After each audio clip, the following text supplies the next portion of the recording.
ETF index mutual funds నేర్చుకుని stock మార్కెట్లో రాణించాలనుకుంటున్నారా? వెంటనే ఈ నెంబర్కి కాల్ చేయండి.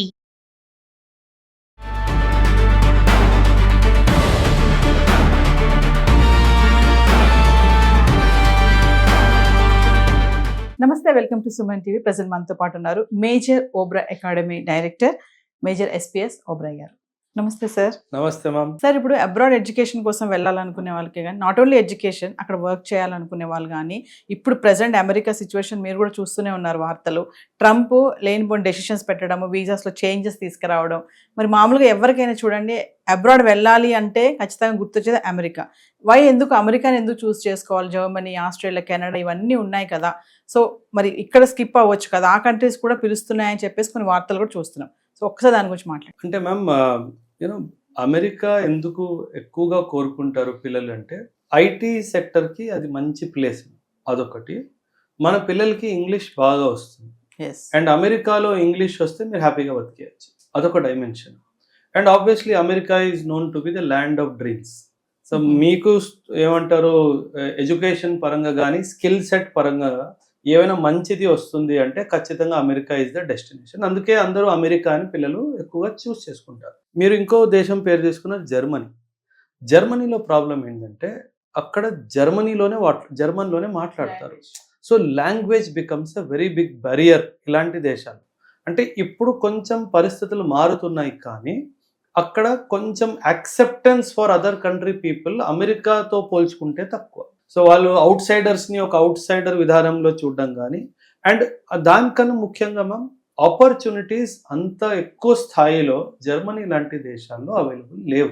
కానీ ఇప్పుడు మన దేశానికి ఇతర దేశాలకి, యూరోపియన్ దేశం కానీ ఆస్ట్రేలియా లాంటి దేశాలతో మనకి మంచి డిప్లొమాటిక్ రిలేషన్షిప్స్ ఉన్నాయి. అందుకే జర్మనీ లాంటి దేశాలు, ఆస్ట్రేలియా లాంటి దేశాలు మనకి వర్క్ వీసాస్ 15-20 డేస్లోనే ప్రాసెస్ కూడా చేస్తున్నాయి. ఒకవేళ జర్మనీలో ఒక కంపెనీ మీకు ఆఫర్ లెటర్ ఇచ్చింది అంటే, మీరు ఆ ఆఫర్ లెటర్ సహాయంతో వీసా పోర్టల్లో మీరు అప్లై చేస్తే విదిన్ 15 డేస్ కూడా మీ వీసా అప్రూవ్ అయ్యే అవకాశం ఉంది. సో ఇది ఒక చాలా మంచి అవకాశం to the youth to go out and serve and earn money. Ma'am, ఎప్పుడైనా సరే యువత బయటికి వెళ్ళి సంపాదిస్తే మన దేశానికి మంచిది. అంటే ఇక్కడుండి మన దేశం గురించి కూడా కాంట్రిబ్యూట్ చేయాలి, అది కూడా ఒక మంచి ఆస్పెక్ట్. బయటికి వెళ్తే మనకి డాలర్స్లో ఇన్కమ్ వస్తుంది. ఆ డాలర్ వాళ్ళు వాళ్ళ ఇంటికి పంపించినప్పుడు ఆ డాలర్స్ ఇండియాకి వస్తాయి. దీన్ని ఇన్వర్డ్ రెమిటెన్స్ అంటారు. సో ఈ ఇన్వర్డ్ రెమిటెన్స్ మన దేశానికి చాలా మంచిది. సో ఇలా జర్మనీ కానీ, ఆస్ట్రేలియా కానీ, కెనడా కానీ, అమెరికా కానీ, యూకే కానీ ఇలాంటి దేశాల్లో అవకాశాలు వస్తే పిల్లల్ని పంపించడంలో తప్పేమీ లేదు. కానీ బికాజ్ నేను కొంచెం నేషనలిస్టిక్ పర్స్పెక్టివ్లో ఆలోచిస్తాను కాబట్టి నేనేమంటానంటే, కంట్రీ ఫస్ట్. మీ అవసరం మన దేశానికి ఉంది అంటే ఫస్ట్ దేశానికి సర్వీస్ చేయండి.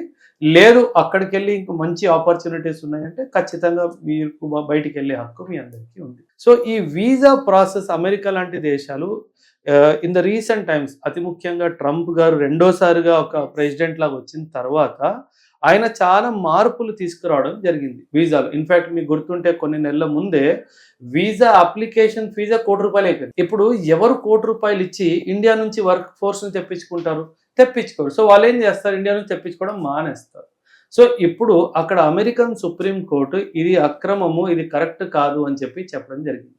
సో దానివల్ల కూడా చాలా వీసా అప్లికేషన్స్ మన భారతీయులకు మళ్ళీ ఓపెన్ అయ్యాయి. కానీ నా అభిప్రాయం ఏంటంటే, ట్రంప్ గారు ఉన్నంత వరకు as the president of America ఏదో ఒక విధంగా ఈ వీసా డైమెన్షన్లో ఏదో ఒక అడ్డంకమో, ఏదో ఒక ప్రాబ్లమో అది కంటిన్యూగా అవుతూనే ఉంది. సో మీరు అమెరికాకే వెళ్ళాలి అనే ఉద్దేశం కాకుండా ఇతర దేశాల్లో కూడా మంచి అవకాశాలు దొరికితే అక్కడ కూడా వెళ్ళండి.